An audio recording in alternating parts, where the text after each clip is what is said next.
자, 계속해서 이번에는 2장 물권법을 하도록 하겠습니다. 물권법에서 총 14문제가 출제가 되고요. 가장 많이 나오는 파트죠. 14문제. 자, 물권법. 자, 시작을 해볼까요? 자, 일단 물권부터 알아야 되는데, 자, 물권이라는 게 물건에 대한 권리를 줄여서 우리가 물권이라고 그래요. 이걸 줄여서. 물건은 뭡니까? 물건은 부동산과 동산을 묶어서 우리가 물건이라고 하잖아요. 물건? 근데 우리 공인중개사 업무와 관련된 범위에서 출제한다고 그랬으니까 부동산과 동산을 묶어서 물건이라고 칭하는데 우리는 공인중개사는 동산 중개하는 게 아니잖아요. 그러니까 동산 빼버리고 자 부동산 토지 건물만 생각하시면 돼요. 그러면 토지 또는 건물에 대해서 권리를 갖고 있다 그러면 물권이 있다 하는 거고 그 사람을 가리켜서 우리가 물권자라고 부릅니다. 물권자. 봐보세요. 잠깐만요. 여기가 안 되면 나중에 자 1월 달부터 진행할 그 물권법 그 본강의가 이해가 안 되실 거예요. 그러니까 자 물권이란 그랬을 때 토지 또는 건물에 대해서 권리만 있다면 다 물권이라고 하고 그 사람을 부르는 호칭을 우리가 물권자라고 부릅니다. 그러니까 소유자만 우리가 물권자라고 부르는 게 아니라 토지 또는 건물에 대해서 권리만 있으면 다 물권자인 거예요. 하나 예를 들어보면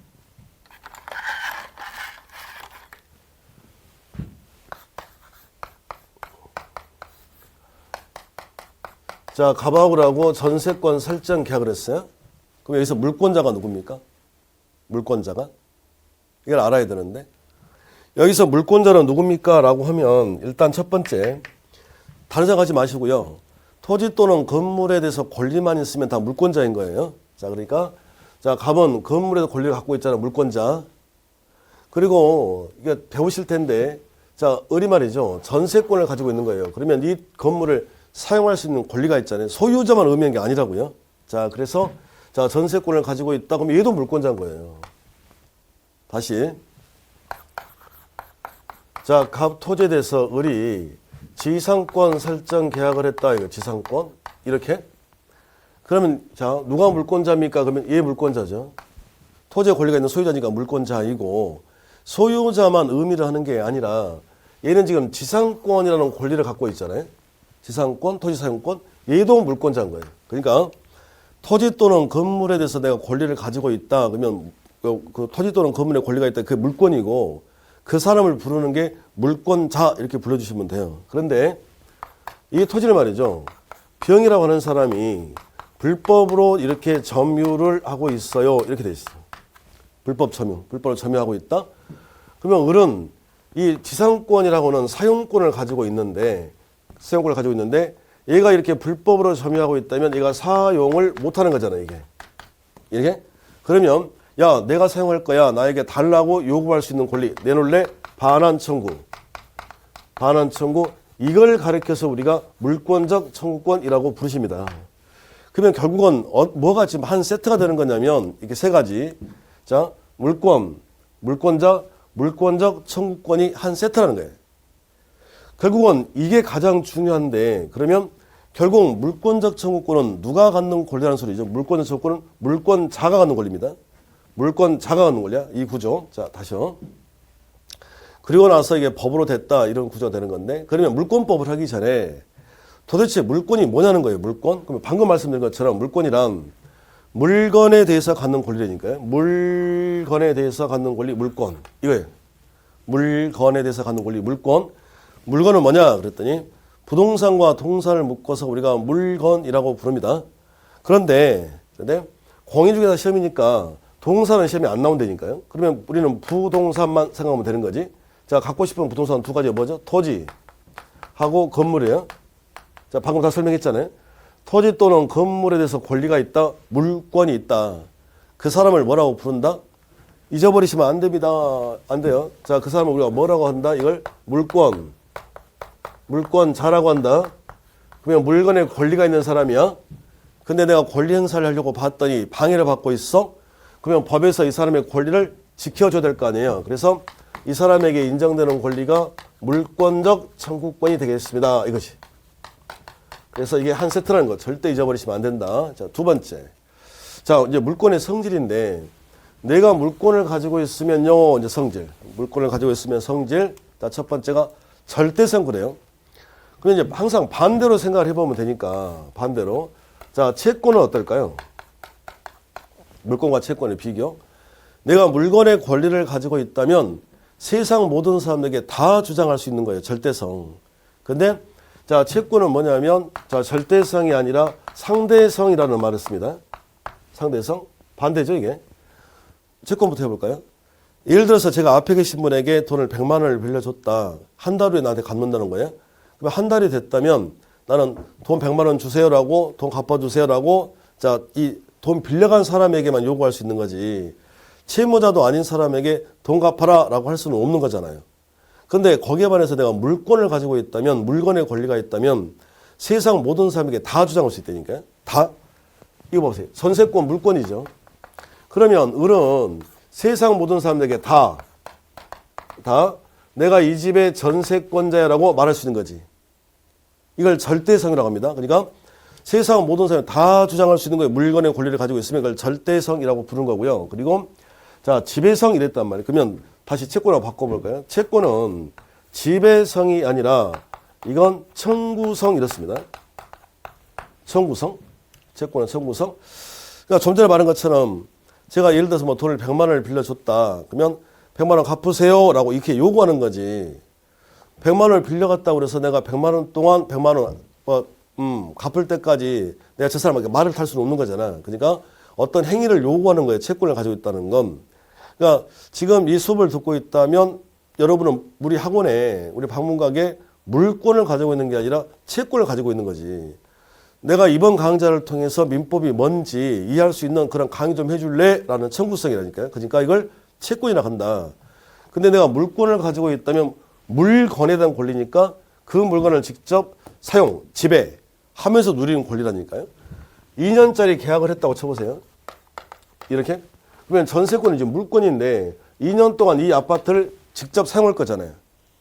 물건에 대한 권리니까 물건을 직접 사용하면서 누리는 권리다 이러시면 되고. 자, 세 번째, 배타성, 독점성이라는 말을 썼는데 2년짜리 계약을 했다면 2년 동안은 이 아파트를 을만 사용하시겠지. 다른 사람은 사용할 수가 없다 이 소리예요. 그러니까 나만 쓸 거야 이런 소리가 되겠습니다. 그리고 네 번째가 이제 양도성을 본질로 한다 이건데, 양도성 시험에 나온다면 얘만 나옵니다. 양도성. 그래서 자, 내가 물건을 가지고 있다면 기본적으로 팔아치울 수 있는 거예요. 설정자란 말이 집주인일 테니까 집주인의 동의를 구하지 않고도 얼마든지 자유롭게 팔 수 있다. 그러면 얘가 지금 물건 아닙니까? 전세권 물건. 잘 헷갈리시면 안 돼요. 이 집을 판다는 게 아니라 이 전세권을 양도할 수 있다 소리예요. 아유, 선생님 그런 게 어디 있어요? 그러지 마시고, 법에는 여러분들 내가 지금 남은 집에 전세를 살고 있어요. 그러면 대부분의 사람들은 그 계약 기간 동안 그냥 살고 이사 가셨던 거지. 근데 법에는 자, 그 살고 있는 동안에 이 권리 자체를 집주인의 동의 구하지 않고 얼마든지 팔 수 있다. 그러면 채권은요, 양도성을 본질로 하지 않습니다. 예를 들어서 말이죠. 내가 헬스클럽 회원권을 가지고 있어요. 그럼 대부분 보면 회원권 밑에 마지막에 뭐라고 되어 있냐면 무단으로 양도, 양수 불가라고 되어 있어요. 할 수 없다고. 그러니까 채권은 그래요. 근데 만약에 물권의 양도성을 인정하지 않으면 거래를 하지 말라는 소리인데, 아파트를 팔지 말라는 소리인데 이게 말이 안 되는 거잖아요. 그러니까 기본적으로 물건의 권리를 가지고 있다면 설정자 동의 없이 얼마든지 자유롭게 이거 팔 수도 있다. 이 네 가지고 시험에 나온다면 양도성만 나오겠습니다. 그 내용이 175페이지에 나와 있어요. 양도성 이렇게요. 그리고 이제 세 번째, 자, 물권의 객체 대상인데요. 물권의 객체. 쉽잖아요 이거. 물권이란 물건에 대한 권리거든요. 물건에 대한 권리. 그러니까 물권의 객체 대상은 뭡니까? 그러면 일단 물건이에요. 권리도 있고요. 집합물도 있는데 이건 1월 달에 할 내용이고, 자, 지금 입문 과정에서는 자, 물권의 객체는 뭐예요? 대상은 뭡니까? 당연히 물건이지. 당연히 물건.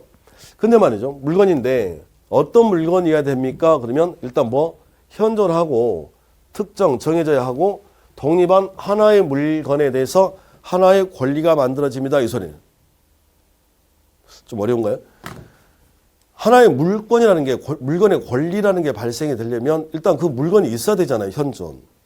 그리고 대한민국에 있는 모든 물건이 다 내 거다? 이게 말이 안 되는 거잖아요, 이게. 그러니까 특정 정해져야 하고, 그리고 하나하나 그 독립한 물건에 대해서 물건이 만들어지는 거라니까요. 하나 예를 들어보면, 예를 들어서 제가 집에 있는데 우리가 천사 같던 우리 지훈이가 딸이 아빠 나 사과 먹고 싶어. 사과 좀 사와. 이렇게 해요? 그럼 어떻게 됩니까? 네! 하고 뽀록 내려가야 되지. 근데 제 민법의 강의 특징이 생활 밀접형 민법으로서 항상 우리 현실에 벌어진 예를 들어줄 거예요. 근데 실제적으로 보면 저희 아파트 앞에 과일 가게가 두 군데가 있어요. A, B가 있는데 자 A 가게까지 갔습니다. 과일 가게. 사장님 사과 있나요? 그랬더니 없대. 없대? 그러면 현존하지 않은 거지. 그럼 무슨 물건이야 물건은. 말도 안 되는 거예요. 없는데. 자 나왔습니다. 자 B 가게 갔어요. 자 사장님 사과 있나요? 이때 현존. 근데 우리 물건을 과일이 됐건 뭐가 됐건 물건을 고를 때 그냥 덥석 이렇게 사지는 않잖아요. 그러면 이렇게 둘러보는 거지. 그러니까 10박스가 있는데 그 중에 한 박스를 내가 저게 마음에 들어? 정했단 말이지. 있어요. 정했어요. 그러면 그 과일 가게 주인이 10박스가 있는 곳에서 한 박스 이렇게 드러낼 거 아닙니까? 저를 주려고. 이렇게 드러냈다. 이거죠. 여기까지. 그러면 그 독립한 한 박스만 내 거다 이 소리예요. 잠깐만요.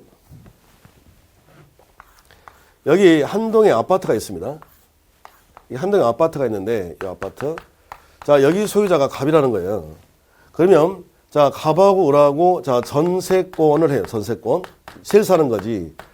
그러면 전세권이라고 하는 물건이 만들어지려면 이거잖아요. 일단 여기 101호라는 공간이 있어야 될 거 아니에요. 현존.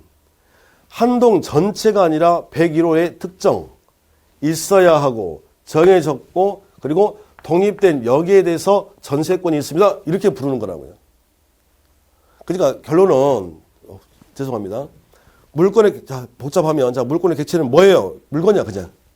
물건 있는 물건 정해진 물건 독립한 하나에 대해서 하나의 물건이 만들어진다.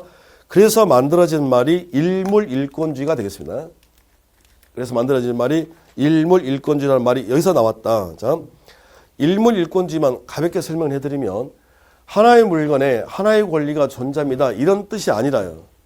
이런 뜻이 아니라 일물일권주의란 하나의 물건에는 동일한 종류 내용 순위의 물건은 동시에 성립할 수가 없다 이거예요. 그래서 자 가만히 보니까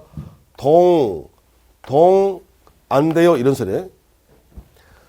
일물일권주의라는 게 물건이 하나이면 권리가 하나입니다 이런 뜻이 아니에요.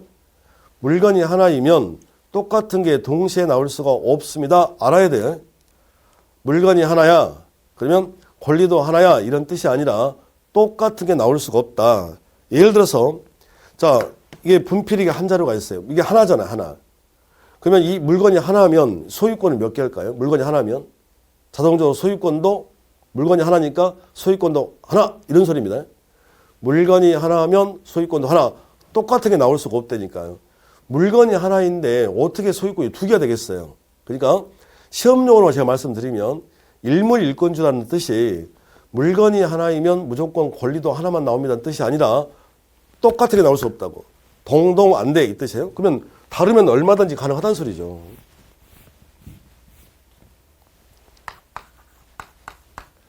자, 갑이 소유권을 가지고 있습니다. 자, 건물이 한 개가 있네요. 이렇게.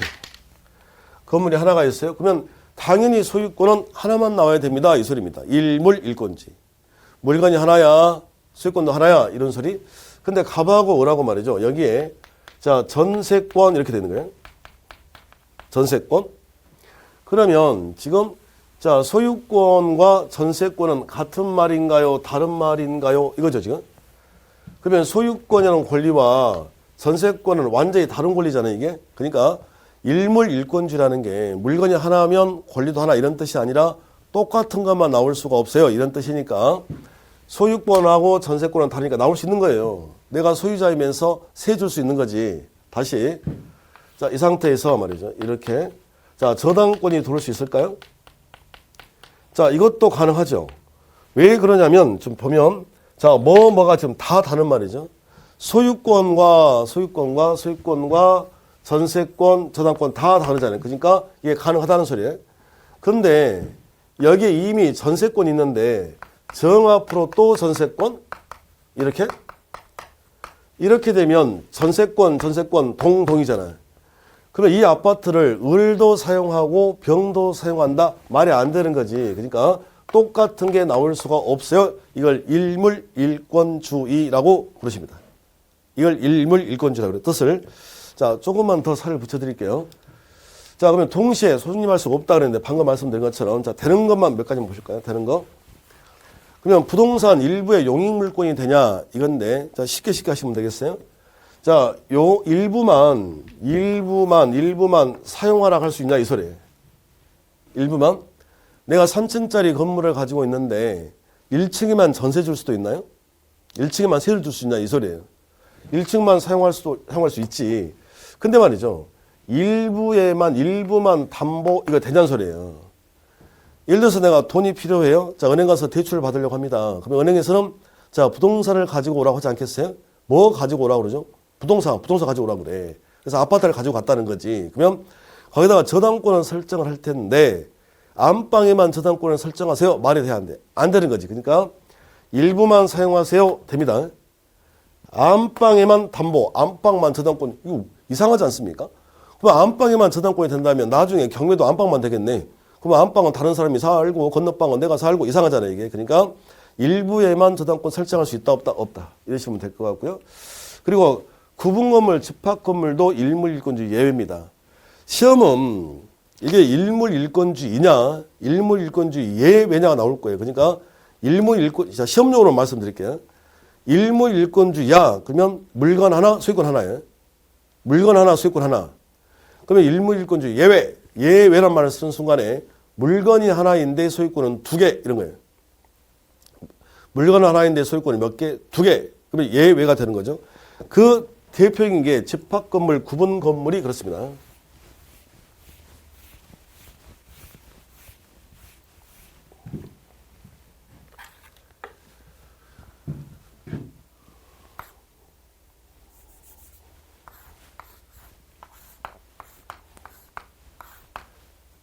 자, 여기 한 동 건물이 있는데, 자, 한 동에 이게 구분 건물이라는 소리거든요. 아파트. 구분 건물, 이렇게. 건물. 자, 이게 한 동이란 말이 붙었죠. 여기 한 동. 이게 세는 단위인데, 사람을 세는 단위는 명이라고 그래요. 우리가 셀 때, 저기 몇 명 있니? 이러면 한 명, 세봐야 되잖아. 한 명, 2명, 3명, 이렇게. 사람은 세는 단위를 명이라고 하는 거고요. 토지를 세는 단위는 필지야. 그러니까 사람으로 치면 이게 필지란 말이 명인 거죠. 우리 그 공시법에서. 공시법. 저 공시법도 강의합니다. 나중에 혹시, 제가 이 강의를 듣고 계신 분들, 혹시, 이승현이가 공시법은 또 어떻게 강의하나 궁금하면 한번 찾아보세요. 저 공시법도 제가 2과목을 해. 너 뭔데 넌 2과목 이렇게 하지 마시고, 들어보면 아세요. 왜 제가 2과목을 하는지를. 그래서 제가 민법 강의도 하고, 자, 공시법 강의도 합니다. 그래서 이전부터 처음부터 저는 민법하고 공시법 2과목 다 강의했거든요. 그러니까 한번 찾아서 봐보세요. 뭐 유튜브나 보면 나와 있을 거예요, 여기. 자, 여기 봐봐요. 자, 아무튼. 자, 세는 단위인데, 세는 단위. 자, 사람을 세는 단위는 명이라고 하는 거고요. 토지를 세는 단위는 필지라고 그래요. 그러면 건물을 세는 단위는 뭐냐 그랬더니 동이야, 동. 개. 사람은 명, 토지는 필지, 건물을 세는 단위는 어떻게 해요? 동개라고 그래. 한 개가 되는 거지, 그러니까. 그러면 이렇게 적었다는 건 그 물건이 몇 개라는 거예요? 한 개입니다, 한 개. 6개가 아니라 한 개야. 근데 그 한 개의 건물을 구분해서 소유하고 있잖아요. 그러면 일물일권주의라는 게 물건이 하나이면 소유권도 하나야 된다. 근데 예외로 빠져나가면 물건이 하나인데 소유권은 여러 개야. 그러니까 예외가 되는 거지. 시험 문제는 이게 일물일권주의냐, 일물일권주의 예외이냐를 물어보는 거예요. 그러면 자, 구분건물, 집합건물은 일물일권주의입니까? 예외에 해당됩니까? 예외지. 예외. 자, 다시요. 자, 20개 집단이라는 게 있는데 20개 집단.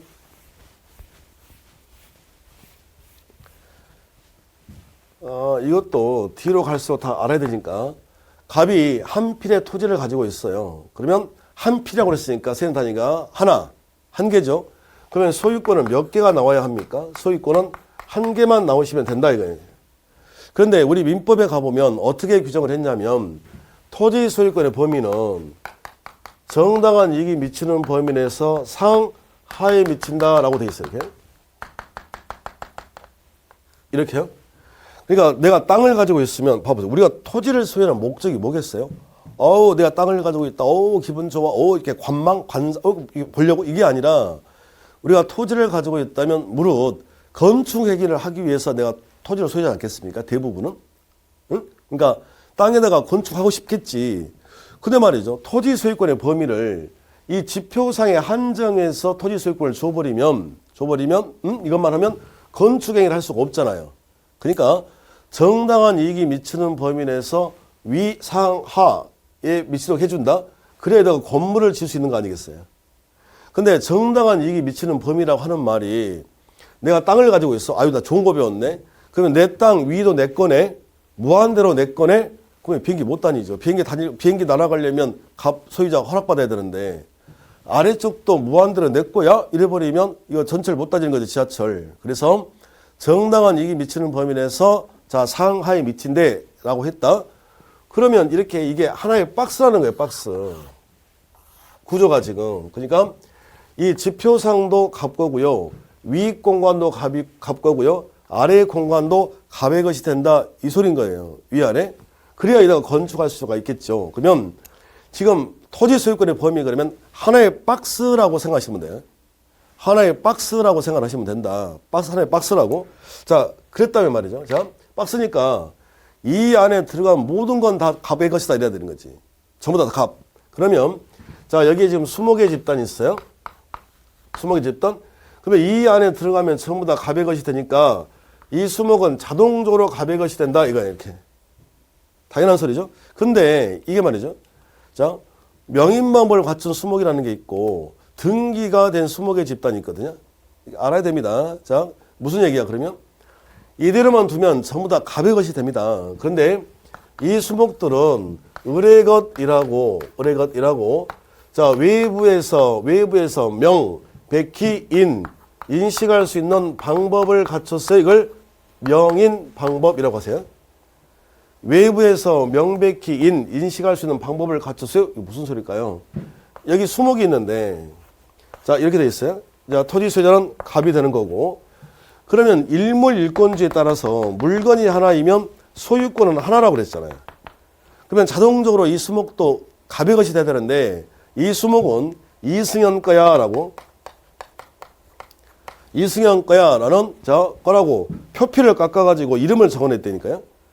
그러면 이렇게 이름을 적어놨다면 외부에서 명백히 인식할 수 있는 방법 이건 갑의 토지 소유자 갑의 것이 되는 게 아니라 을의 것이라고 외부에서 알 수가 있는 거지 이게. 그렇지 않나요? 자, 그렇게 되면 어떻게 된 거야? 토지 소유권 하나가 되는 거고 수목의 소유권 하나. 그래서 물건은 하나인데 소유권은 2개 나왔잖아요. 그러니까 예외가 되는 거지. 됐습니다. 다시. 근데 말이죠. 이 수목을 아예 을 다시 것이라고 등기를 해놨어요. 이렇게 된 거예요.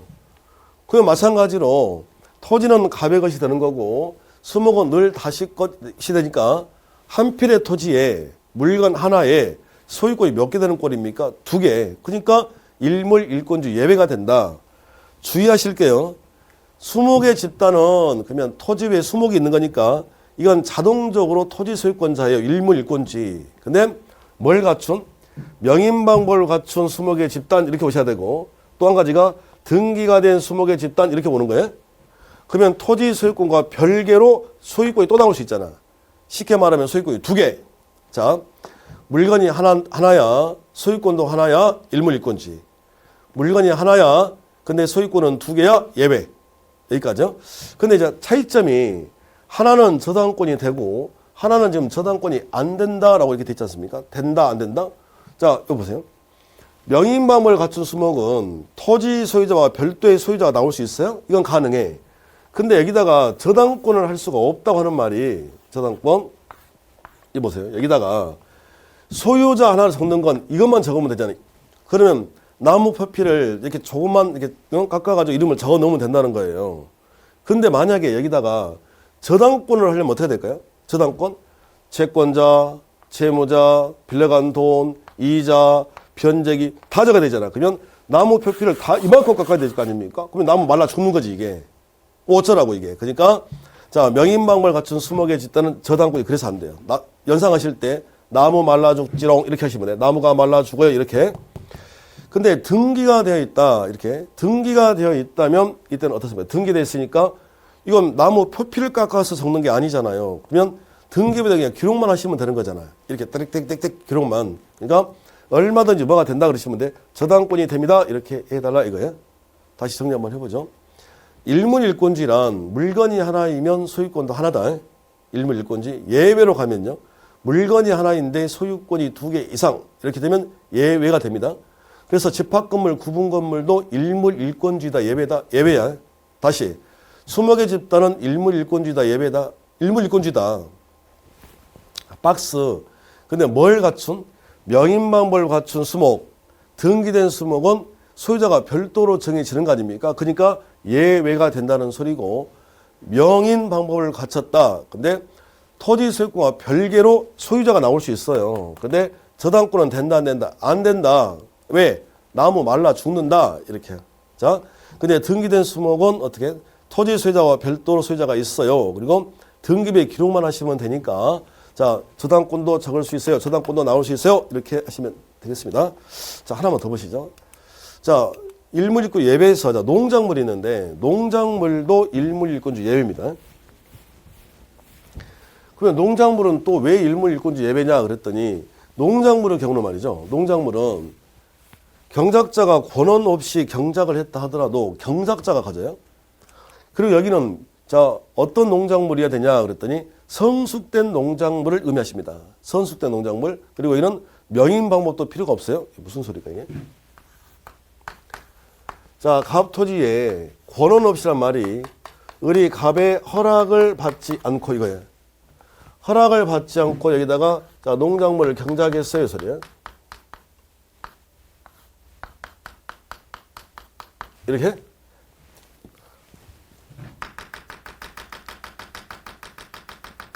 이렇게 된 거죠, 이게. 농작물. 그냥 별하고 좀 해주세요. 이렇게 따고 쳐보세요. 이렇게. 그러면 좀 웃기지 않습니까? 을이 말이죠. 토지 소유자 허락도 받지 않고 여기다 경작했다는 게 농작물. 이렇게요. 농작물을 이렇게. 그런데 이게 경작자가 갔는데요. 그러면 우리가 배운 게 토지가 나오면 윗선, 위아래 정당한 이익이 미치는 범위에서 여기까지가 지금 하나인데 그러면 소유권도 하나만 나와야 되잖아요. 근데 지금 경작자가 갖는다고 그랬으니까 토지 소유권 하나, 농작물의 소유권 하나, 2개가 된 거 아닙니까? 그러면 아니 정말 이상하지 않으세요? 왜? 아니 토지 소유자 허락도 받지 않고 타인의 토지에다가 농작물을 경작했다? 경작자가 갖는다 이거예요. 경작자가. 왜 그렇게 했을까요 이게? 이유가 항상 같은 소리인데 민법을 공부할 때 2가지는 항상 기억하고 계시면 됩니다. 민법은 보호할 가치가 있는 사람만 보호를 해줍니다. 첫 번째. 자, 2번째는 조금 이상해요. 무슨 말인지 잘 이해가 안 돼요. 그러면 이 법이 만들어진 게 58년도라고요. 그러니까 이 법, 우리가 지금 배우는 이 민법하고 현실하고 좀 괴리감이 있다는 거예요. 무슨 얘기냐면 58년, 59년을 생각해 보세요. 그때 당시 시대 상황을. 그때면 한국전쟁 끝나가지고 얼마 안 됐을 때라니까요. 그러니까 누구나가 다 그렇게 굶주리고 배고픈 시절이야, 그 시절이. 그리고 한국전쟁 통해 이 토지 소유자가 죽었는지 사는지도 몰라요. 아마 우리나라가 60년대 후반까지 보릿고개가 있었다고 제가 아는데, 저도 뭐 그 세대는 아니니까 듣는 말로는. 그러면 한국전쟁 통해 이 사람이 죽었는지 살았는지도 모르겠어요? 을은 먹고 살려고 그러니까 이다가 농작물을 경작했다는 거지. 근데 그 농작물이 성숙입니다. 그래서 제가 노란색 분필 해놓은 거예요. 그럼 이게 성숙된 농작물로 이렇게 했다는 말은 곧 수확기에 접어들었다는 소리 아니겠어요? 곧 수확기에 접어들었어. 가서 이제 먹으려고 그래? 근데 갑자기 토지 소유자가 짠짠짠 하고 나타나요. 그래가지고 너 내 땅에서 뭐 하는 거냐? 그래서 이 농작물을 가져가 버리면 을은 굶어 죽을 거 아닙니까? 그래서 경작자가 가져가도록 해놨다니까요. 경작자 소유로. 근데 먼숙, 해야 돼. 먼숙, 성숙된 농작물이야. 그래서 노란색이 냈다고 그랬잖아요. 미성숙은 안 된다는 거예요. 미성숙은. 아무리 그래도 그렇지. 옛날에 그때 당시에 시대 상황이 이랬으니까 우리가 인정을 해줄게. 좋아요. 콜. 인정. 그런데 미성숙이라는 말은 씨만 뿌린 거야. 씨만 뿌려놓은 상태인데 토지 소유자에게 한 6개월 더 기다려라. 이거 말이 안 되지 않습니까? 그래서 당연히 먼숙돼 있어야 된다. 성숙. 그리고 명인 방법도 필요가 없다니까요. 여기다가 어떻게 이름을 적을 거야 지금. 그러니까 농작물의 경우는 무슨 방법도 필요가 없다. 명인 방법도 필요가 없다. 그러면 결국은 성숙된 농작물이면 명인 방법을 갖추지 않더라도 경작자 소유라고 했으니까 토지 소유자께 아니라는 소리잖아요. 그러면 하나의 토지인데 소유권이 몇 개 나왔어? 2개. 토지 소유권 하나, 그리고 농작물 소유권 하나, 2개가 나왔으니까 이제 우리한테 필요한 거 농작물도 농작물도 일물일권주의다. 일물일권주의 예외다. 예외다 이거 예외. 예외다 예외. 자, 근데 말이죠. 명인 방법이 이제 필요가 없다 그랬는데 이 농작물의 양수는 명인 방법을 갖춰야 된다 이랬단 말이에요. 그러면 이게 무슨 소리일까요? 이렇게 되는 거죠. 이 농작물을 가지고 자, 을하고 병하고 이렇게 매매를 했어요. 그러면 병은 지금 이 농작물을 받아간 사람 양수인 아닙니까? 농작물의 양수인. 이 농작물의 양수인은 뭘 갖추라는 소리예요? 명인 방법을 갖춰라 이거예요. 방법을. 왜 그럴까요? 얘는 만약에 이 농작물의 양수인이 명인 방법을 갖추지 않게 되면 방금 배웠지 않습니까? 경작자가 갖는 거니까. 지금 이제 김장철도 다 끝났는지 모르겠는데 그 우리 김장철이 되면 항상 이렇게 그 뉴스에 나오는 게 강원도에 고랭지 뭐 배추해가지고 이렇게 카메라 잡히잖아요. 그럼 혹시 밭대기라고 들어보셨나요? 밭대기? 그 밭에 있는 아직 그 배추를 뽑지는 않았는데 그 밭에 있는 그 배추 전부를 입도 선매 먼저 사버린 사람들 있잖아. 그러면 앞에다 뭐라고 붙여요? 판매 완료라고 붙여놓잖아요. 이렇게. 그럼 명인 방법이지 그게. 그걸 갖춰놓으라 이거예요. 이렇게 된 겁니다. 자, 하나만 더 보실래요? 이거. 자, 미분리 과실도 명인 방법을 갖춰두면 일물일권주의 예외가 된다 이랬단 말이에요. 일물일권주의 예외. 이게 무슨 말이에요? 미분리 과실 그랬으니까 이게 그 대표적인 입도섬이 아닙니까? 예를 들어서 과수원이 있어야 돼. 과수원에 소유자가 있어. 근데 배나무가 있단 말이에요. 그럼 당연히 그 배나무도 과수원 소유자이겠죠. 일물일권주의. 근데 그 배나무에 배가 열렸어요. 미분리. 아직 따지 수확되지 않은 거야. 수확까지는 예를 들어서 말이죠. 한 2주 정도가 남았다고. 근데 어떤 사람이 와가지고 이렇게 말하는 거지. 과수원 주인에게 2주 후에 어차피 배를 딸 거니까 그 과수원에 있는 배 전부 다 나한테 파세요. 그래서 아직 분리가 안 됐어요. 근데 미리 살 수 있는 거 아닙니까? 입도 선매 먼저 샀다. 이렇게. 그러면 이제 그 미분리 따지지 않는 수확되지 않는 배는 소유자가 다른 사람이 있는 거지. 그래서 과수원 앞에 판매 완료라고 하는 무슨 방법을 명인 방법을 갖춰뒀다면 과수원의 소유권 하나 그리고 그 과수원에 있는 배나무에 있는 그 과실 미분리 과실 그것은 소유자가 달리 정해줄 수도 있다 이 소리가 되는 거예요. 이해가 되시죠? 이걸 자 일물일권주의 예외라고 하십니다. 자 그러면 자 일단 여기까지만 일단 끊어보면요.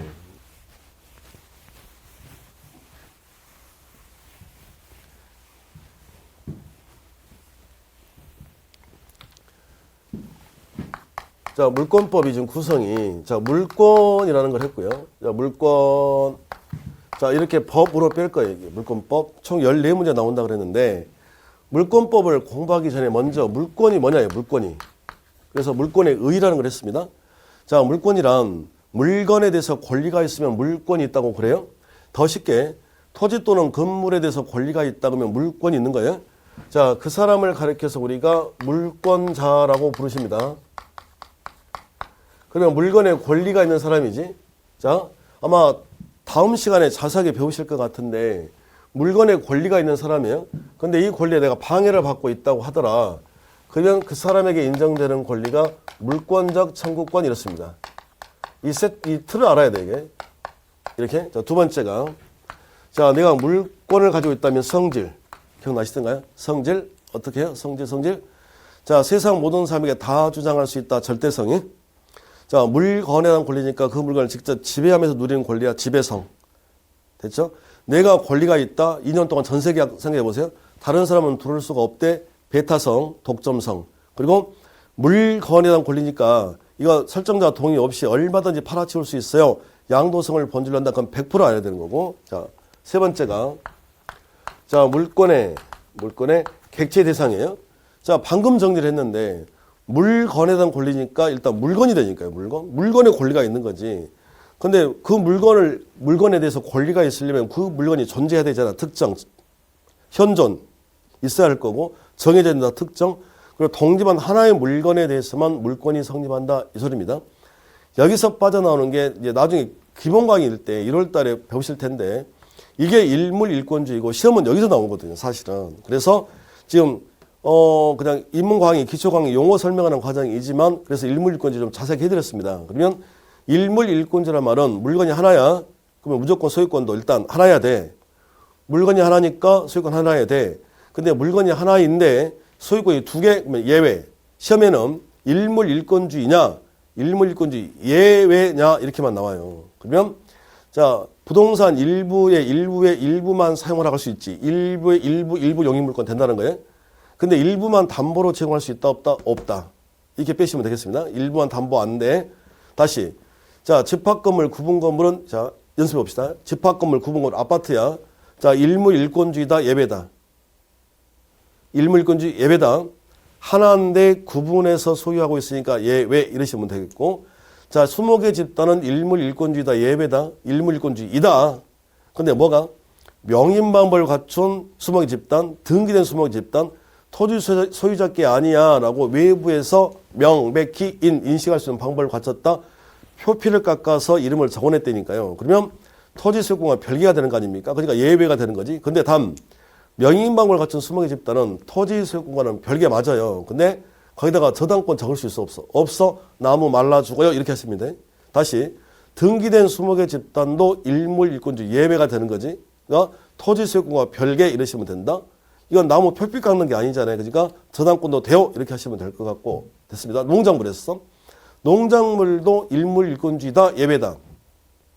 제발 올해 나올 것 같아요. 일물일권주의다, 일물일권주의 예외다. 예외다. 왜? 토지 소유자가 갖는 게 아니라 경작자가 갖기 때문에 소유권 두 개 아닙니까? 그래서 농작물도 일물일권주의 예외가 된다. 성숙된 농작물이어야 된다. 이렇게. 미성숙은 안 된다. 명인방법도 필요가 없다. 근데 그 농작물의 양수인은 명인방법을 갖춰야 취득할 수 있다. 미분리 과실도 판매 완료. 미분리 과실도 판매 완료. 명인방법을 갖췄다면 토지 소유권과 별개 자 소유권이 나올 소유자가 될 수 있다. 소유권이 나올 수 있다. 일물일권주의다. 예외다. 예외다. 이렇게 해달라 이 소리입니다. 자, 여기까지 공부를 한 거예요. 그리고 이제 네 번째가 이제 종류라는 게 있고요. 종류. 그러니까 물권의 개수에 대해서 이제 종류가 나올 거예요. 종류가 있고요. 자, 그리고 자, 다섯 번째 보면 자, 물권의 효력 이렇게 돼 있거든요. 효력. 자, 효력이라는 말이 보이면 이건 권리가 되는 거고. 자, 그러면 전부 다 말이죠. 물권의 효력 체계는 이렇게 돼 있습니다. 저도 마찬가지로 그렇게 적어놨고요. 자, 근데 이 상태만 가지고 이해가 안 되는 거지, 사실은. 그러니까 앞으로 우리가 물권법을 공부할 때는 이 효력이라는 말이 보이면 전부 다 권리로 바꿔버리시면 됩니다. 그러면 권리는 이제 사람이 누리는 것이니까 자, 사람이 누굽니까? 물권자가 되는 거지. 물권자. 그래서 물권자가 갖는 권리는 뭐가 있습니까? 이거예요. 그러니까 물권법 들어가기 전에 일단 이 5가지를 공부할 거예요. 근데 여기까지 했다 이 소리입니다, 지금. 그래서 이제 물권자가 갖는 권리가 자, 우선적 효력이라는 게 있고요. 경매가 됐을 때 돈 받아가는 순서. 그리고 물권자면 자동적으로 뭘 갖는다고 그랬어요? 물권적 청구권을 갖는다 이거거든요. 근데 핵심은 또 여기란 말이에요. 그런데 전체적인 거 내용을 공부하시려면 도대체 물권의 종류가 8개가 있는데 그 각각의 물권이 뭐가 있는지를 공부를 해야 되는 거 아닙니까? 그래서 이제 물권의 종류 8가지가 있는데 이 종류 8가지부터 다음 시간에 하도록 하겠습니다.